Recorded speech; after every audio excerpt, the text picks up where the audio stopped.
The laughter started before I reached the front door. My brother, Malik Carter, leaned back on the couch, shook his head, and said, "Give her 2 weeks."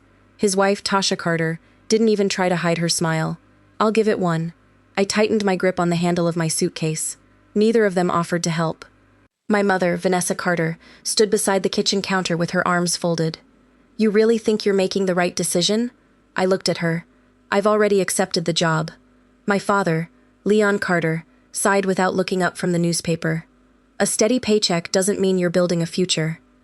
It means I'm paying my own bills." Malik laughed again. "You'll be back." I didn't answer. There wasn't much left to say. For the last 3 years, I'd worked in the family's furniture store. Officially, I was the operations manager. Unofficially, I did whatever nobody else wanted. Payroll, inventory, customer complaints, scheduling deliveries. When something went wrong, my parents called me. When something went right, Malik took the credit. It had been that way for years. Then another company offered me a position as an operations coordinator in Nashville. Better salary, health insurance, a clear path to promotion. I accepted. My family acted as if I'd betrayed them. Dad finally folded his newspaper. "So you're leaving everything behind." I looked around the house where I'd grown up. The hallway walls still held school pictures. My old piano still stood in the corner. "I'm leaving a job, not my family," Mom answered quietly. "Sometimes they're the same thing." That sentence hurt more than Malik's laughter. I picked up my second suitcase. As I reached the door, Malik called after me. "When this doesn't work out, don't expect us to rescue you." I opened the door. I wasn't planning to ask. Nashville wasn't glamorous. My apartment sat above an old bakery. The floors creaked whenever my upstairs neighbor walked across the living room. The kitchen barely had enough space for one person. I loved every inch of it. Everything inside belonged to me, not because it was expensive, because I'd earned it. The first few months weren't easy. I learned new software, made mistakes, stayed late, asked questions instead of pretending I knew everything. My supervisor, Angela Morris, noticed. One afternoon, she stopped by my desk. "You've reorganized the shipping reports. I thought they'd be easier to read." She smiled. "They are." That became my reputation. Not the loudest employee, not the smartest, just the person who quietly solved problems. Whenever my phone rang after work, it was usually Mom. The conversations were short. "How's the job?" "Good." "Are you eating enough?" "Yes." Nobody ever asked if I was happy. Nobody apologized for the way I left. During Thanksgiving, they expected me to drive 6 hours home. I couldn't. The warehouse was preparing for holiday shipments. Mom sounded disappointed. Family comes first. I looked around the office. Half my team was working overtime beside me. They're counting on me. She didn't answer. Christmas came. I mailed presents. Dad sent a short text. "Thanks." Nothing more. Life settled into a rhythm. Work. Friends.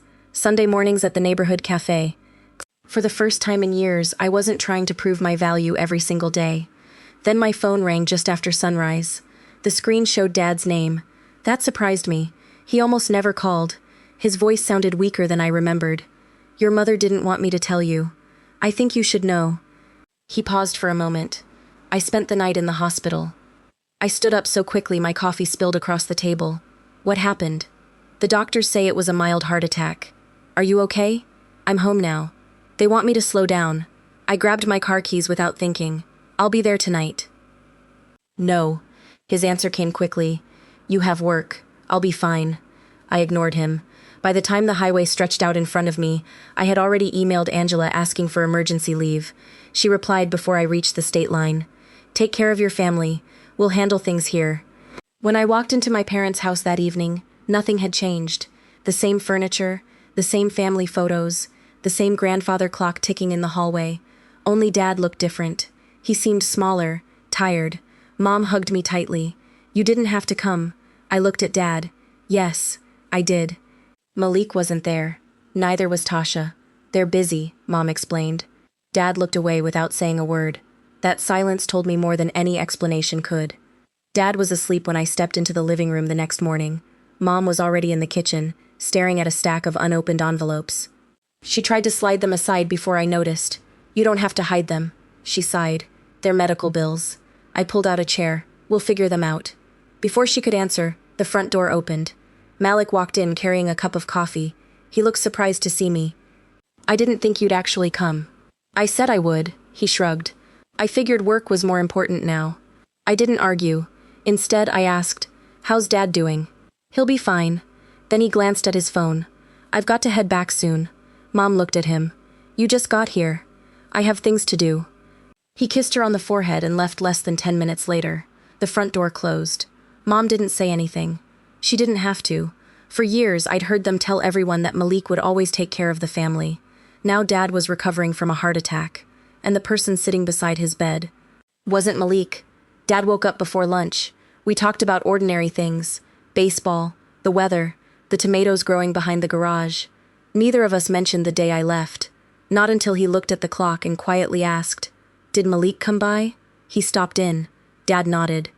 I must have missed him. There was disappointment in his voice. Not anger, just disappointment. That afternoon, I drove Dad to his follow-up appointment, filled his prescriptions, picked up groceries on the way home. None of it felt extraordinary. It was simply what families were supposed to do. While we unloaded the grocery bags, Dad suddenly said, "I owe you an apology." I looked at him. "The day you left, I thought you were giving up on this family." He paused. "I realize now, you were just trying to build your own life." Neither of us spoke for several seconds. Then he added, "I should have been proud of you."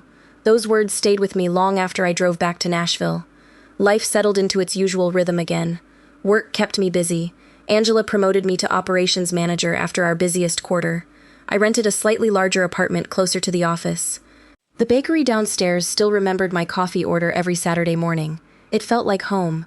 Mom called more often, sometimes just to ask how work was going, sometimes to tell me Dad had started walking every evening because his doctor insisted.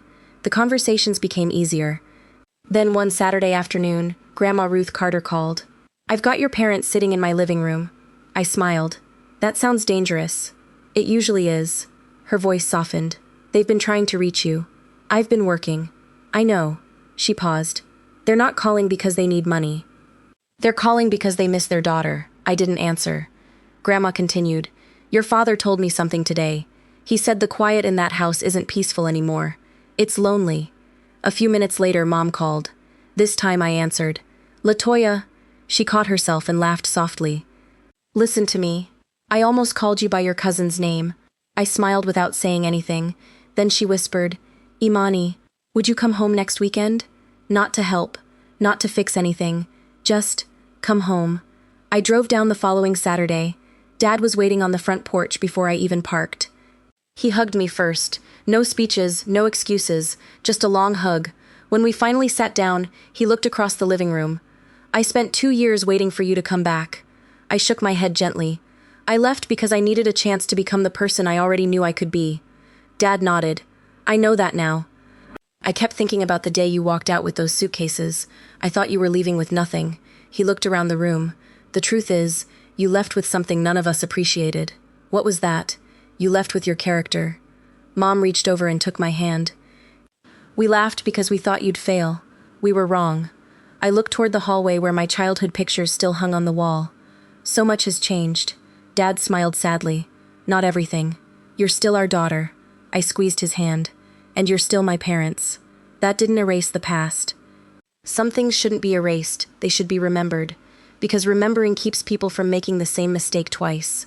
When I drove back to Nashville that evening, I wasn't returning from a family reunion. I was returning after watching 3 people finally tell each other the truth. 2 years earlier, they believed I had walked away with nothing. What they couldn't see was that I had carried the most important thing with me all along, the courage to build a life that didn't depend on anyone's approval. Ironically, that was the very reason they spent 2 years hoping I'd walk back through their door again.